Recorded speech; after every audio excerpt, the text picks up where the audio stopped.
నమస్తే, welcome to four sides TV. నా పేరు రేవతి. పార్లమెంటు శీతాకాల సమావేశాల్లో సర్పై 2 రోజుల పాటు జరిగిన గందరగోళం తర్వాత చర్చించేందుకు అధికార పక్షం అంగీకరించింది.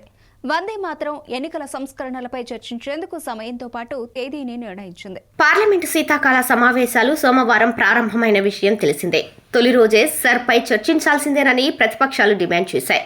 రెండో రోజు సమావేశాల్లోనూ ఇవే అంశాలపై విపక్షాలు ఆందోళనకు దిగటంతో స్పీకర్ అఖిలపక్ష సభ్యులతో సమావేశం నిర్వహించారు.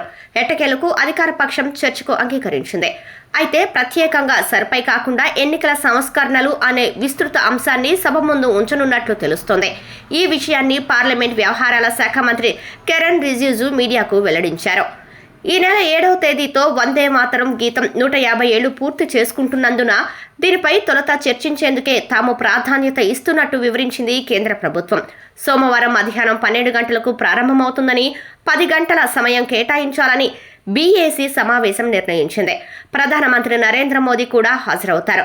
దీని తర్వాత ఎన్నికల సంస్కరణలపై చర్చలు మంగళవారం, బుధవారం అంటే 2 రోజుల పాటు జరగనున్నాయి. 2 రోజుల గందరగోళం తర్వాత సర్ వివాదం ఉన్నప్పటికీ పార్లమెంట్లో చర్చకు మార్గం సుగమమైంది. చర్చను నిర్వహించడానికి తమకు అభ్యంతరం లేదని ప్రభుత్వం చెబుతూ ఉండగా ప్రతిపక్షం సమయం తేదీ కోసం పట్టుబడుతోంది.